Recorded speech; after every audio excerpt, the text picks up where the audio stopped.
Hello အားလုံးပဲမင်္ဂလာပါရှင်ဒီနေ့ကကြတော့ဒီနေကြပန်းထွန်းနေတဲ့ဒီချိန်ထွန်းနေတဲ့ကိုထုတ်ပြပေးသွားမှာပါတယ်ဒီနေ့ကြပန်းထွန်းဖို့အတွက်ရုံးဆုံးခြေရကြတော့ဒီအစိမ်းရောင်လေးလိုမှဒီအစိမ်းရောင်လေးရဲ့အဝါရောင်ရဲ့ဒီဘက်ကဒီ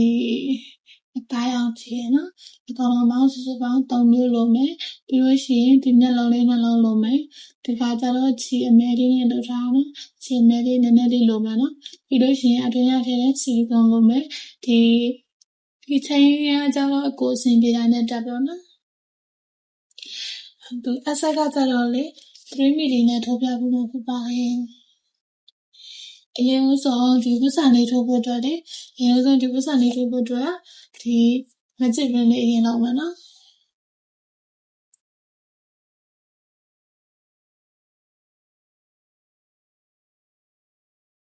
မချစ်ရင်းလေးလက်ပြီးရလို့ရှိရင်ဒီမချစ်ရင်းနဲ့မှတိုင်တို6တိုင်ထိုးလာခဲ့ပြီနော်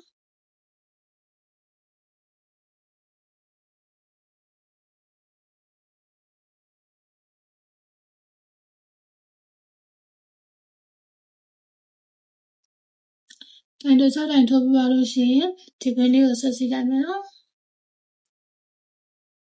ဆက်စိတ်ပြီးလို့ရှိရင်ပထမဦးဆုံးဒီမှာထွက်လာခဲ့တဲ့ဒီတိုင်တိုရဲ့ထိပ်မှာရှက်ပေါ်လေးနဲ့လာဆက်မယ်နော်လာမယ်လေဒီစနဲ့ဒီတင်လို့ဆက်လိုက်နေရှက်ပေါ်နဲ့ဆက်ပြီးရလို့ရှိရင်နောက်ဒီတိုင်းတက်ဖို့အတွက်ချိန်တစ်ခါထိုးမယ်ပြီးလို့ရှိရင်ဒီမှာတိုင်တို6တိုင်ထိုးလာခဲ့တဲ့တိုင်တို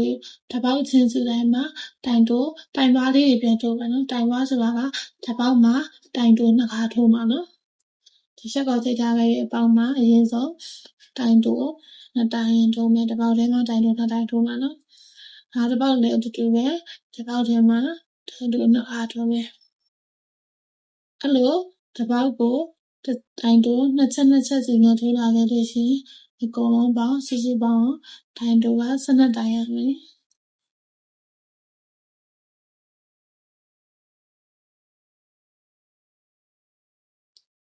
တိုင်တို12တိုင်ထိုးခဲ့ပြီးသွားလို့ရှိရင်ပထမဦးဆုံးစပြီးတော့တိုင်တိုထိုးလာခဲ့တဲ့ဒီပေါက်ထဲမှာရှက်ကောလေးနဲ့ပြန်လာချိန်မယ်နော်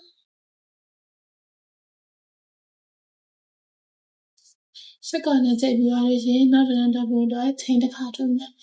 ချိန်တစ်ခါထိုးပြီးသွားလို့ရှိရင်ဒီတိုင်တိုတိုင်းတိုင်ပါတိုင်းတိုင်တိုတိုင်းတိုင်ပါတိုင်းဆိုပြီးတော့ပြန်ထိုးလာခဲ့ပြီနော်ရှက်ကောချိန်ထားတဲ့ပေါက်ထဲမှာတိုင်တိုတိုင်းထိုးမယ်နောက်တစ်ပေါက်မှာတိုင်ပါတိုင်းထိုးမယ်နော်အဲ့လိုတိုင်တိုတိုင်းတိုင်ပါတိုင်းနဲ့တစ်ပတ်လေလုံးပြန်ပြအောင်ထိုးလာခဲ့ပြီနော်ဒီလိုတိုင်တိုတိုင်းတိုင်ပါတိုင်းထိုးလာခဲ့လို့အဆုံးထိရောက်လာခဲ့လို့ရှိရင်ပထမဦးဆုံးထိုးလာခဲ့တဲ့တိုင်တိုရဲ့ပေါက်မှာရှက်ကောလေးနဲ့ပြန်ချိန်မယ်နော်ဒီပုံစံလေးရိုက်နောက်တစ်လမ်းတက်ဖို့အတွက်ချိန်တစ်ခါထိုးမယ်ချိန်တစ်ခါထိုးမယ်ဒီပတန်ကကြတော့တိုင်တိုတိုင်းတိုင်ပွားတိုင်းတိုင်တိုတိုင်းဒီ3ခုကိုမှပတန်တစ်ခုနဲ့ဒီလိုမျိုးပြန်သွားမယ်တိုင်တိုတိုင်းထိုးမယ်ပြီးလို့ရှိရင်တိုင်ပွားတိုင်းထိုးမယ်ပြီးနောက်ထပ်တိုင်တိုတိုင်းထိုးမယ်ဒါကိုမှတစ်ခုလို့နော်နောက်တစ်ခုကိုကြတော့လေတိုင်တိုတိုင်းပြန်ဆက်မယ်ပြီးရင်တိုင်ပွားတိုင်းထိုးမယ်ပြီးရင်နောက်ထပ်တိုင်တိုတိုင်းထိုးမယ်နော်အဲ့ဒါမျိုးဒီအဆုံးထိပြန်ထိုးလာခဲ့ပြီနော်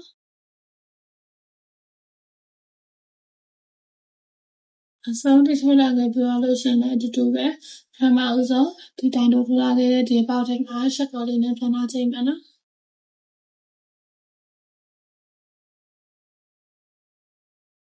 ရှက်ကောလေးနဲ့ချိန်ပြီးလို့ရှိရင်နောက်တစ်ယောက်တက်ဖို့အတွက်ချိန်တစ်ခါထိုးမယ်နော်ဒီချိန်တစ်ခါထိုးမယ်ဒီနောက်တစ်ရဲ့ပတန်ကကြတော့တိုင်တို3ကတိုင်ပွားတစ်ခါဒီနဲ့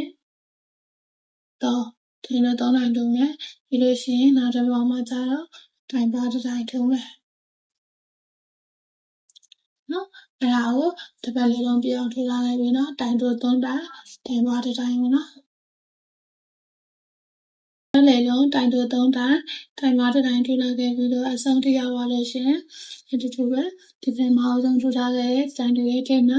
ရှက်ပေါ်လေးနဲ့ပြန်လာချိန်နော်ဒီလိုပုံစံလေးရမယ်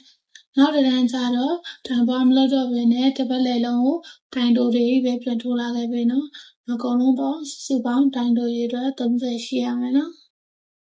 30ပြပါလေချိန်ကြလို့ရှိရင်ဒီပထမဆုံးထူလာခဲ့တဲ့ဒီတိုင်တိုရဲ့ထိပ်မှာရှက်ပေါ်လေးနဲ့လာဆံမယ်နော်ဒီပုံစံလေးရမယ်ဒီကြလို့ရှိရင်ချစ်ဖြစ်လိုက်တော့ဒီပုံစံလေးရဒီကချီရတဲ့တမပြလာနေပြင်ပြတော့ထဲကိုရောက်မှဆိုတော့ဆက်စမ်းမရှိဒီလိုပုံစံလေးရမတည့်ရဒီခေတ်မှာလေဒါဒီရှေ့ချမ်းတွေ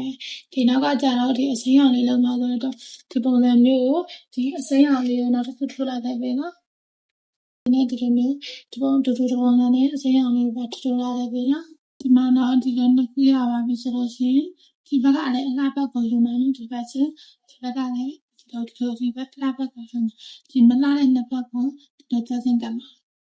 နော်သက်စင်ကပြီးလို့ရှိရင်ဒီမှာကြည့်ဒီဘက်ကဒီမှာဆုံးထားတဲ့ဆိုင်အစိမ်းဒီအောက်မှာဒီလိုထွန်းမယ်နော်ပြီးလို့ရှိရင်ဒီဘက်ကျမလေးတူတူပဲဒီဘက်ကဆုံးထားတဲ့ဒီပေါင်းမှာဒီလိုထွန်းမယ်ထိုးပြီးလို့ရှိရင်ဒီသုံးနှစ်ခုကိုဒီဘက်ကဒီခါလေးဆက်တင်မယ်ဆက်တင်ပြီးလို့ရှိရင်ဒီကတွန်းဖက်ကိုထိုးမှာပြတဲ့အတွက်ဒီဝါရောင်ဒီခါလေးထိပါခဲ့မယ်နော်ပြီးဒီခါလေးထိတယ်ပြီးရင်ချင်းတစ်ခါထိုးမယ်ချင်းတစ်ခုထိုးပြီးလို့ရှိရင်ဒီဒုတိယပေါက်မှာတိုက်ရှိဒီဟာကိုဒီမှာတစ်ခါလေးတင်နော်တင်ပြီးလို့ရှိရင်ဒီဘက်ကအစိမ်းကိုလည်းတစ်ခါလေးဒီလိုမျိုးတွဲယူမှာတွဲယူပြီးလို့ရှိရင်ဒီမှာတိုက်ရှိလိုက်ပြီးလို့ရှိရင်နှစ်ရက်တင်တိုင်းမှာဆက်ပြီးတော့အဲ့ဒီတစ်ပေါက်ထဲမှာပဲနော်တိုက်ရှိတဲ့တိုင်းနှစ်ရက်တင်တိုင်းဒီဘက်တစ်ခါလေးတွဲယူနော်ပြီးလို့ရှိရင်နှစ်ရက်တင်တိုင်းပြတဲ့တစ်ခါဆက်တော့တစ်ခါဆက်တော့နော်ဒီမှာပေါင်းဆက်တော့နော်ဒီတော့ပုံစံကြောင်းစံပြီးရှိရင်တော့ချင်းတစ်ခုဒီနှစ်ခုကိုဒီလိုဆက်ပြီးလို့ရှိရင်ဒီအခွေစားချင်းကိုဒီမှာဆက်ကောဒီလိုနေချင်းပြီးလို့ရှိရင်နေ့တင်တိုင်းဒီဘက်ပြေးဒီပေါက်မှာတက်ပြီးတော့ဒီမှာပြီးလို့ရှိရင်အဲ့ဒီတစ်ပေါက်ထဲမှာပဲနောက်ထပ်တိုင်းရှိတိုင်းတစ်ထုံးပဲပုံစံလေးရ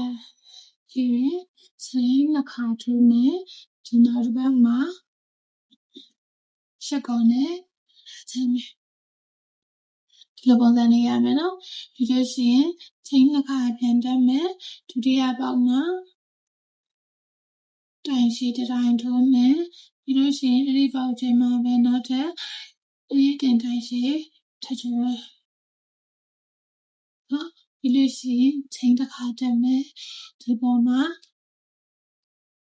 ရှက်ကောင်းလေးနဲ့ချင်းမယ်ပြီးရင်နောက်တစ်ပေါက်မှာနေတင်တိုင်းရှိပြန်ထိုးမယ်ဒီလိုရှိအဲ့ဒီတစ်ပေါက်ထဲမှာပဲတိုင်းရှိတိုင်းပြန်ထိုးမယ်ချင်းနှစ်ခါထိုးမယ်နောက်တစ်ပေါက်မှာရှက်ကောင်းလေးနဲ့ချင်းမယ်ဒီပုံစံရမယ်ဒါဆိုရင်သူ့ဘက်နှစ်ခုရပါရင်နော်နောက်တစ်ခုလည်းပေါ့ချင်းနှစ်ခါတက်မယ်ဒီဘက်ဒုတိယပေါက်မှာတိုင်းရှိလေးပြန်ထပ်ထိုးမယ်ပြီးအဲ့ဒီပေါက်ထဲမှာပဲနေတင်ရှိတိုင်းထပ်ထိုးမယ်ပြီးရင်ချင်းတစ်ခါတက်မယ်ချင်းရှက်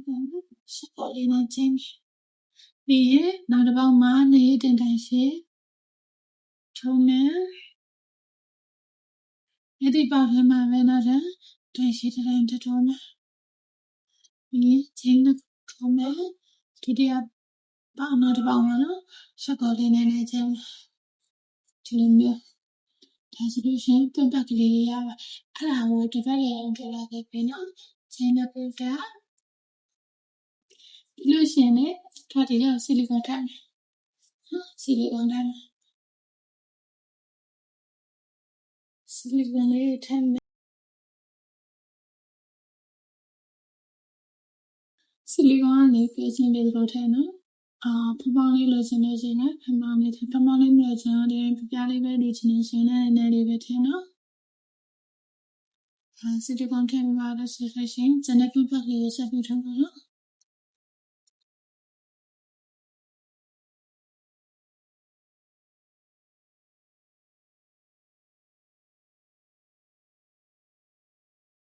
ဒီမှာတော့ဆောင်းတရားလာလို့ရှိရင်ဒီဘက်ကဒီစထားခဲ့တဲ့ဒီပေါက်တွေနေခဲ့ပြီးတော့ရှစ်ခေါ်လေးနဲ့ချင်း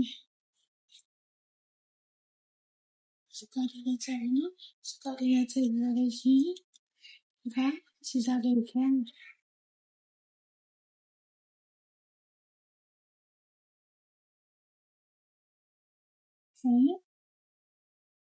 ဒီစားတဲ့ဒီကောင်လေးရမယ်နော်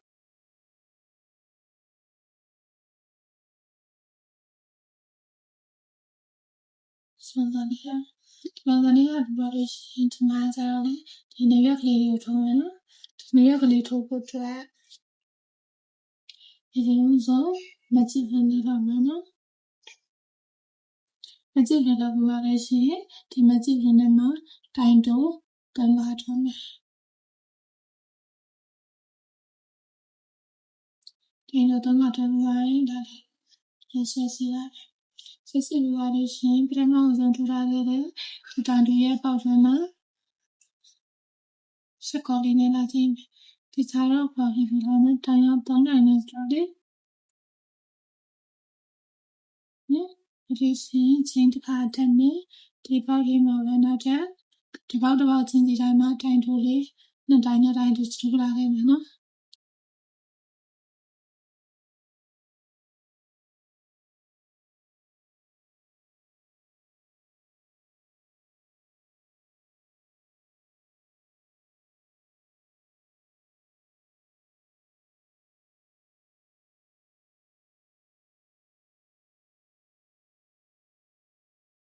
ဒီရှင်ပထမဆုံးထူထားခဲ့တဲ့တိုင်တိုရဲ့အထိမှာစကောလီနဲ့လာတာမယ်ဒီဘက်ကထူလာနိုင်တယ်ချက်ပြီးလို့ရှိရင်နောက်တစ်ထပ်တော့ချင်းတစ်ခါထုံးမယ်ပြီးတိုင်တူတာနောက်တစ်ပေါက်မှာတိုင်ပါကြလားနောက်တစ်ပေါက်မှာတိုင်တူနောက်တစ်ပေါက်မှာတိုင်ပါနောက်တစ်ပေါက်မှာတိုင်တူနောက်တစ်ပေါက်မှာတိုင်ပါဒီလိုပုံစံလေးอ่ะဒီလိုရှင်ပထမဆုံးထူထားခဲ့တဲ့အောက်ထဲမှာစကလေးနဲ့အဲ့ဒါလေးစပန်စလေးပြဆက်ပြမယ်ဒီလိုပုံစံလေးရလို့ရှိရင်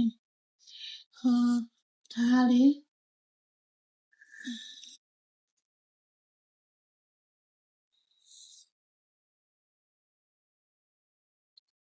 ဒီပုံစံလေးအခုဆိုတော့ဖြစ်လာတော့ညမတရားမျက်နှာရွက်လေးတက်ဒါဒီလိုနေရွက်လေးတက်ဒါလေကောနဲ့ကလည်းရတယ်ချုပ်လည်းရတယ်နော်ဒီဘက်မှာ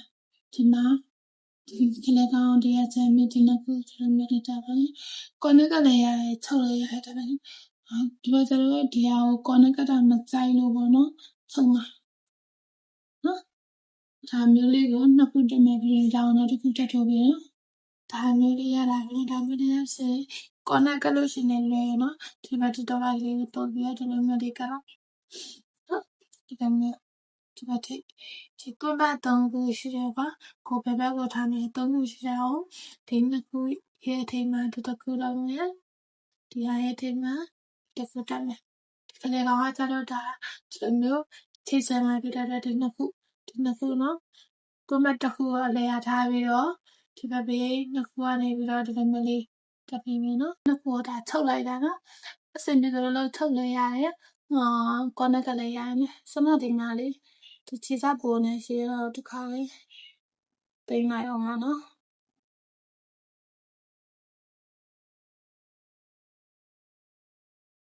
ဒီပုံစံလေးရမယ်နော်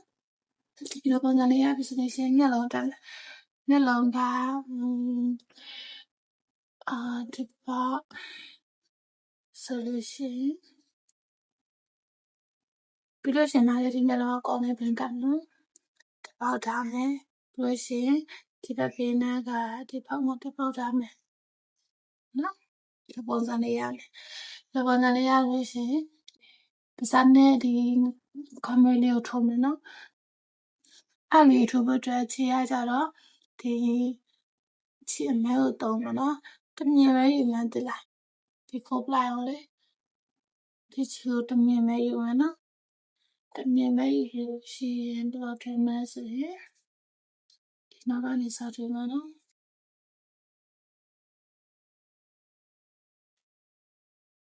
ဒါပြီးလို့ရှင်ကောင်းတယ်က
ဒီလိုပုံစံမျိုး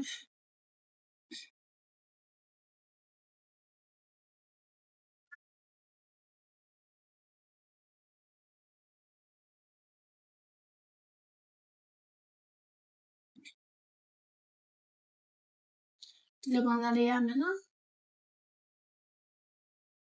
ဒီပုံစံလေးရပါမယ်ဒီပုံစံလေးရပြီးတော့လို့ရှိရင်ဒီကနေပြီးတော့ဒီသားလေးတို့တွဲမှာနော်ဘုံမလေးတွဲမှာဆိုဒီတရထုံးလေးတယောက်ထုတ်ပြပြီနော်ထိုးဖို့အတွက်အရင်ဆုံးချိန်17ခါထုံးမယ်နော်ချိန်17ခါထုံးပြီးတော့ရှိရင်ဒီ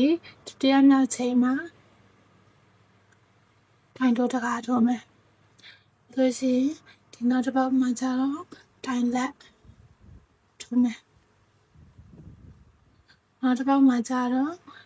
တိုင်ရှည်ထိုးမယ်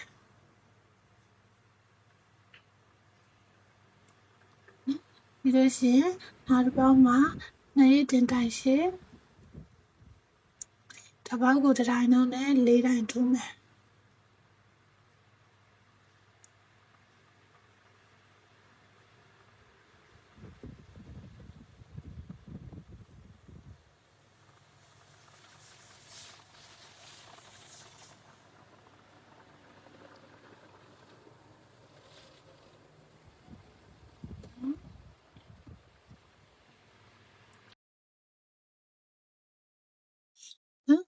4 တိုင်းတော့မယ်4 တိုင်းတို့ပြီးသွားလို့ရှင်နောက်တစ်ပေါက်မှာကျတော့တိုင်းရှိတစ်တိုင်းပြန်ထိုးမယ်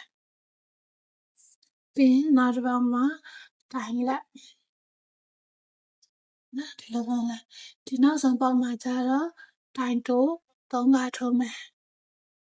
တစ်ပေါက်ထဲမှာတိုင်းတို့3ခါထိုးမှာနော်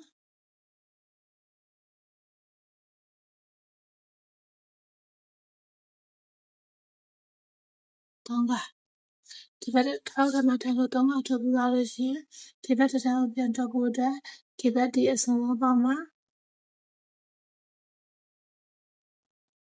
ဒီချီစားကိုတစ်ခါတိတ်ပါမယ်နော်တိုင်းလက်တိုင်းပြန်စားထိုးမယ်ပြီးရင်နောက်တစ်ပေါက်မှာတိုင်းရှိတိုင်းထိုးမယ်ပြီးရင်နောက်တစ်ပေါက်မှာနေရတဲ့တိုင်းရှိထိုးမယ်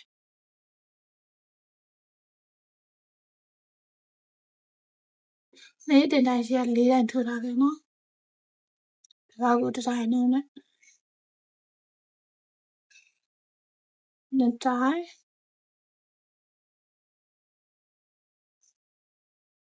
3တိုင်း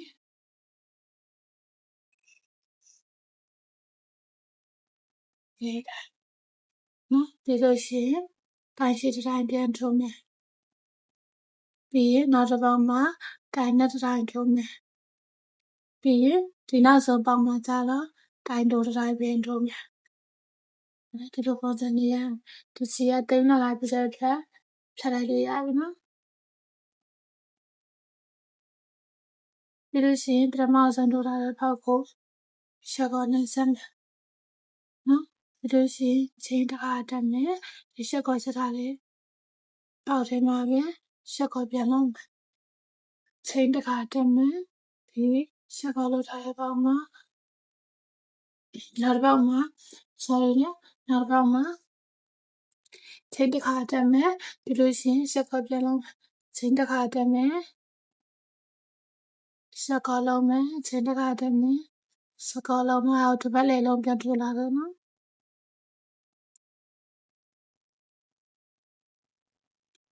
ဒီမှာဆုံးပြရလာလို့ရှိရင်လည်း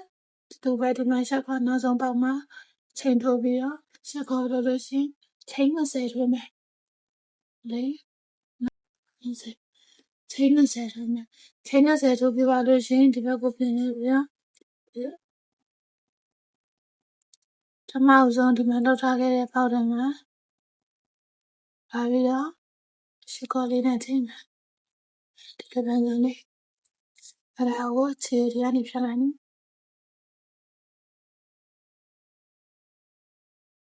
လိုရရမယ်ဒီခြေကိုတိန်လာနော်ခြေစား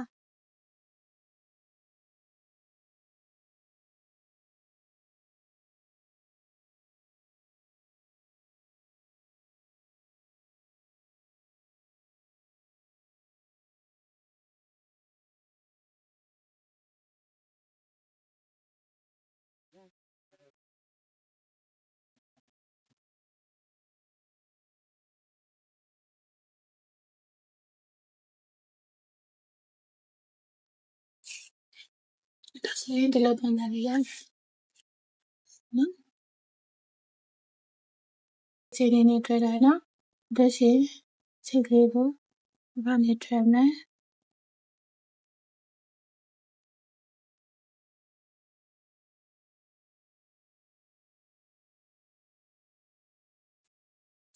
ဒါဆိုရင်ဒီလိုပြချင်နေရပါပြီရှင်